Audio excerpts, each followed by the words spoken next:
Hi, is this Catherine? Can you come over for a bit? It was a call from Michelle, my husband's younger sister. She sounded really worried. Michelle's house is just a short walk away. I got it. I'll head over right now. When I arrived at Michelle's, she led me to a room full of buzzing bees. What the heck is this? When I opened the cardboard box, the bees came flying out. I thought we should call Michelle's husband, Bob, who was at the coffee shop. So I dialed his number. Talking in a room full of bees seemed like a bad idea, so Michelle and I stepped outside. The three of us gathered on the front porch. Then I asked Michelle, "So, Michelle, why do you have that box of bees in your house?" "I don't know. I just picked it up because it was left in front of my house." "That can't be. That box was sent to me from my daughter, Emily. My name's Catherine Jones. I'm 65 years old and work part-time at a local supermarket. One thing that hasn't changed since I was a kid is my love for stuffed animals and teddy bears. Growing up, we didn't have much money, so I couldn't often get stuffed animals or teddy bears. But now that I'm an adult, every time I travel or go out, I buy a teddy bear. Collecting them has become my joy. The person who supports this hobby of mine is my husband, Larry Jones. Larry works at the town city hall. About a year ago, there was a teddy bear I desperately wanted. It was a limited edition online item, a collaboration between a popular brand and character. However, I had never shopped online, so I was going to give up on getting it. That's when I talked to Larry about it. "Leave the online shopping to me. We recently started ordering things online at my workplace." "Really?" "Yes. I'll order it for you." "Oh, Larry, you're always so reliable. Thank you." With that, Larry promptly took out his laptop and showed me how to order, helping me through the process.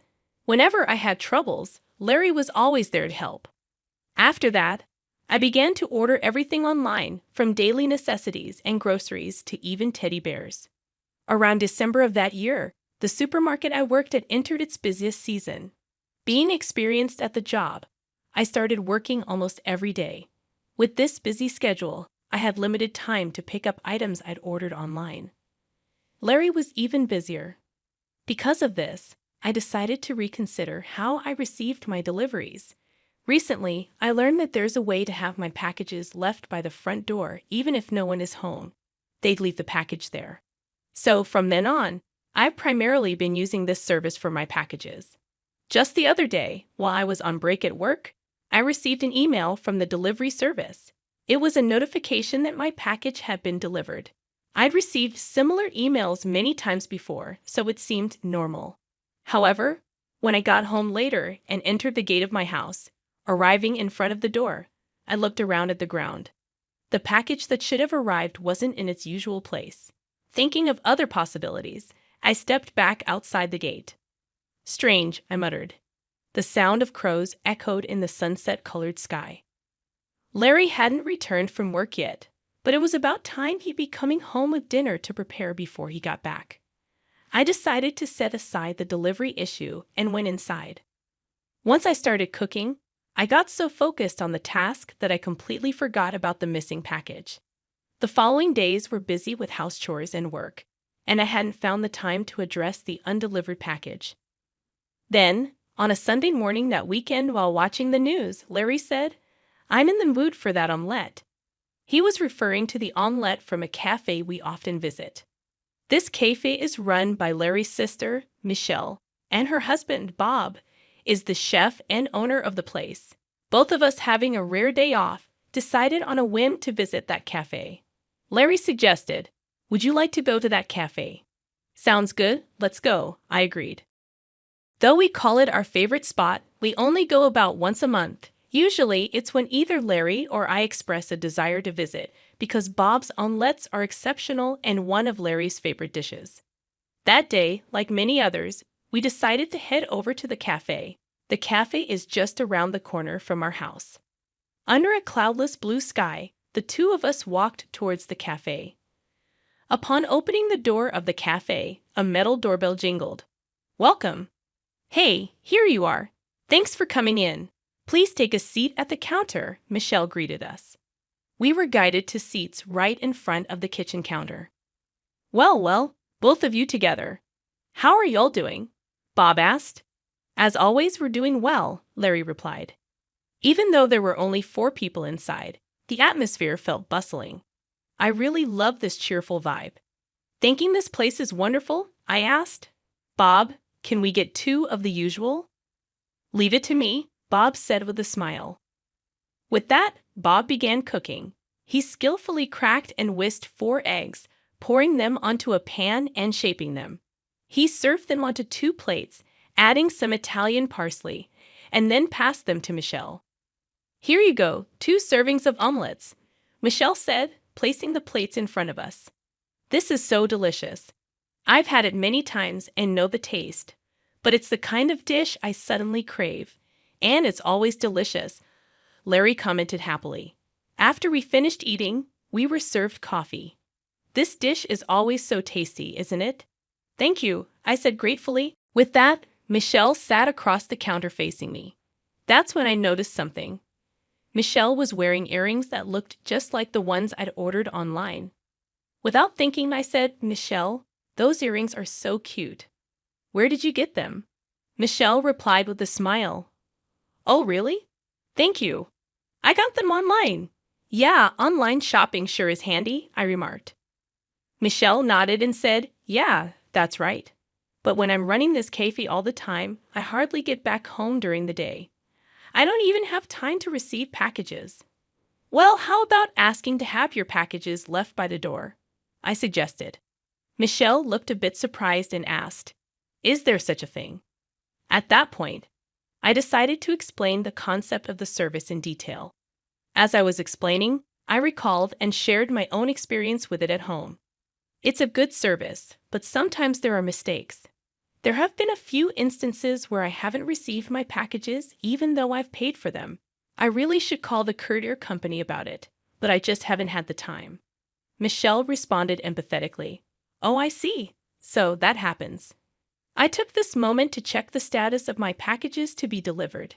At the top of the list, the limited edition teddy bear I'd ordered was shown as preparing for shipment.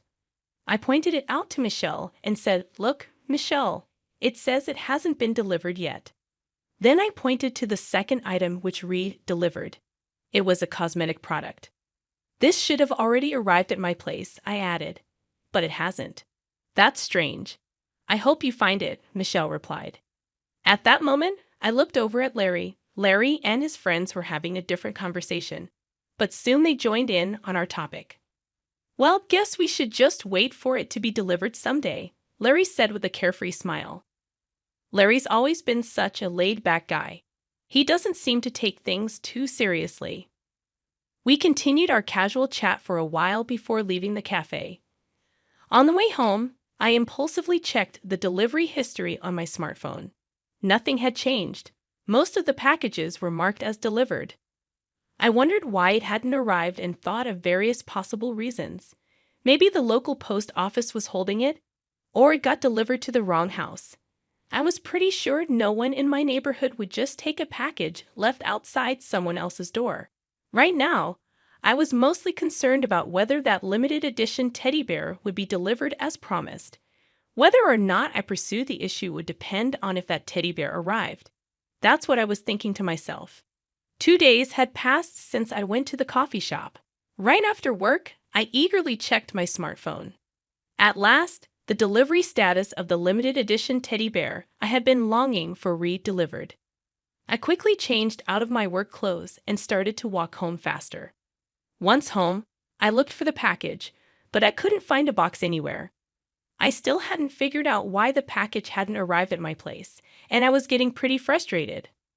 Up until now, the only items that hadn't been delivered were cosmetics and condiments, so I wasn't in a rush. But this time was different. The teddy bear I had been eagerly waiting for, which was supposed to be part of my collection, hadn't arrived. I decided to get to the bottom of this. That evening, I talked to Larry. I didn't receive the teddy bear that was supposed to arrive today. That's bad. How many times has this happened now? Probably about 3 times. Something's not right. Oh, I'm gonna call the post office now. Let's do that, Larry agreed. I called the nearest post office, but as expected, there was no good news. The delivery man answered the call. I can't find the package you said you left at the door. Really? I'm sure I left it right in front of your door. I thought maybe you still had it. What's going on? Well, there's a possibility someone stole it. You might want to file a police report, the delivery man suggested. Thanks, I'll think about it, I replied, feeling our spirits sink. For some reason, I felt sorry for the delivery man too. Even if I wanted to file a theft report, I didn't have any solid proof and I was hesitant. That's when Larry said, "Let's ask Emily, she might know a solution." Emily is our daughter who turned 40 this year. Now she's married and living in her husband's house, seemingly swamped with chores and work every day. Thinking it might be easier to discuss with my daughter Emily, I decided to ask her for advice. Hello, Emily. Hey, it's Emily? What's up? I've been having an issue for the past month. The packages I've been expecting haven't been arriving.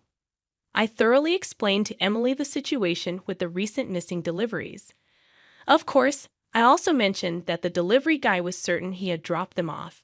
That sounds like someone might be taking them, Emily suggested. I thought so too. What should I do? If your packages are being stolen every time, I've got an idea. She chuckled a bit and then came up with a wild suggestion. I'm going to send over a box of bees. If we leave it out for delivery, maybe we can catch the thief red-handed when they open it. What do you think? To be honest, the idea seemed way too bold, but it might be worth a try. Can you really do that? Don't worry about it. We have a huge swarm of bees back home, and this might just help us catch the culprit quickly. I was skeptical but hopeful, so I waited for the bee-filled package. A few days later, after work, I checked my phone and saw that the anticipated delivery had been made. When I got home, just like always, the package was nowhere to be found. I wasn't sure if this was a good or bad sign, but there was nothing I could do about it. Honestly, I was about to give up. At that moment, my smartphone buzzed. It was a call from Michelle. Hello, Catherine. Can you come over for a bit? Her voice sounded urgent, almost panicky. Michelle's place was just a short walk away. Sure, I'll be right there. When I got to Michelle's house, she led me to her room, and to my surprise, the room was filled with bees flying everywhere. Oh my gosh, what happened? When I opened this box, this is what I found inside, Michelle explained. First, I was shocked to find bees buzzing all around the room, and even more shocked to find out that Michelle was the culprit. I had been told by Emily that bees don't sting at this time of year unless they're provoked, so I hadn't been stung yet, but I was not sure about Michelle. I think I should call Bob, who should be at the coffee shop, I said as I dialed his number, thinking it'd be difficult to discuss in a room full of bees. Michelle and I stepped outside. The three of us gathered at the front door. I then asked Michelle, "So, Michelle, any idea why there's a box of bees in this house?" "I have no clue. I just picked up and opened the box that was outside." "That can't be right. That box was sent to me from my daughter Emily." "I told you, I don't know," Michelle replied defensively. "Michelle, did you steal it?" I asked directly. "No, didn't I say?" Michelle raised her voice. "If you say you didn't, mind if I take a look inside? Maybe other stolen stuff might pop out," I suggested. "No way. Let me check the room quickly," Michelle insisted, going into the room and not letting me enter. I had no choice but to wait outside. What's going on here? I had ordered to have my packages left by the front door, and it never arrived these days. I explained to Bob, possibly being stolen, and that's why she sent those bees. As I was explaining to Bob, we heard Michelle scream. She probably got stung by a bee in her panic. Michelle came out looking disheveled and said, "The room's a mess with those bees flying around, so I'd appreciate it if you'd head home for today." She indicated that she wouldn't be letting anyone in her room today because of the bees. Then an unfamiliar person approached us. It was a beekeeper named Oliver, a friend of Emily's living nearby. After a quick introduction, Oliver said, Emily asked me to help with the bee situation. Is it okay if I handle it here? Yes, please, I replied, relieved to have someone knowledgeable about bees to take care of the situation. So while Michelle was flustered, Bob and I let Oliver inside the house to handle the bee situation. While waiting for the bees to be collected, we continued talking outside. I guess we'll be able to check the room today, I said to Bob. But I've only got stuff I bought. There's no point in checking, Michelle suddenly asserted, probably intending to insist that everything in there was hers. 30 minutes later, Oliver completed collecting 900 honeybees. Shocked by the sheer number of bees, the three of us entered the room. I took a quick look around and then started searching every corner. To my surprise, I found daily necessities like fabric softener and cosmetics I had ordered scattered here and there. So, you've been taking all of these too, huh? No, I told you, Michelle denied. I showed her the order history on my phone that had those products listed. You still gonna deny this? Well, there's a chance we just bought the same things, right? Michelle tried to explain. I was slightly exasperated, but I didn't give up. I searched for that teddy bear, and near the edge of the sofa, I found a familiar-looking teddy bear. Is this teddy bear also one you bought? I asked Michelle. Yes, she replied. I knew this teddy bear was a limited edition, and each had its own serial number. So I checked the number for my teddy bear on my phone and compared it to the number on this one. Both had the same 5-digit number. This teddy bear is mine, Michelle. It has the same number. I showed it to Michelle and Bob. I didn't know modern stuffed animals could do that, Bob muttered. Michelle just sat on the sofa, looking down silently. So it was you who was stealing from her house every time? I confronted Michelle. Yes. Michelle's voice grew heavy. What did you take? You haven't been using them all this time, have you? I asked, frustrated. I used a bit of the toner and some imported seasonings, Michelle admitted. Why would you do something like that? I asked, more curious about her motive. I was out of money. The amount I was spending exceeded what I had, that's all, Michelle explained. But why spend so much? What did you spend it on? I pressed further. Well, Michelle's words faltered. Suddenly, Bob moved quickly and picked up a piece of paper that had fallen under the couch. Hey, what's this? Don't tell me you've been. Bob showed a piece of paper with numbers and an amount. I'm sorry, I got really into it, Michelle admitted tearfully. The paper Bob showed was a horse racing ticket. It turned out that Michelle had gotten heavily into horse racing and used the money she saved by using my stolen items on bets. Then Bob dropped another bombshell. You didn't by chance take money from our cafe's earnings, did you? Just a little bit, Michelle confessed. I knew something was off with the profits. How could you? Bob was furious. It turned out she had embezzled tens of thousands of dollars from their cafe. I'm so sorry. I promise I won't do anything like this again. Please forgive me, Michelle cried loudly, apologizing. But for me, having my cherished teddy bear stolen even once was unforgivable. Her apologies did nothing to move my heart. Bob looked equally irritated. Turns out I've been secretly recording our conversation since the bee removal. Shall we meet in court? Bob said firmly. With solid evidence in hand, Bob and I decided to file a police report. Bob decided to get divorced from her after that. Charges of theft concerning my belongings and embezzlement in the course of her duties were brought against Michelle, and she was eventually arrested. We were satisfied with the outcome. Bob's cave hired part-time workers, and sales began to rise steadily. By the way, I was given the opportunity to become the part-time team leader there. Michelle got arrested, I heard, Larry mentioned. It's for the best. I'm better off without someone like her, I replied, feeling relieved. Surrounded by hard-working folks makes me much happier now, Larry agreed. Yes, let's keep up the good work, I smiled, feeling content. From then on, I started receiving packages left at my door. Of course, many new teddy bears joined my collection. Larry and I even went on trips to collect limited edition teddy bears from various places. And every day is blissful surrounded by all these teddy bears with Larry.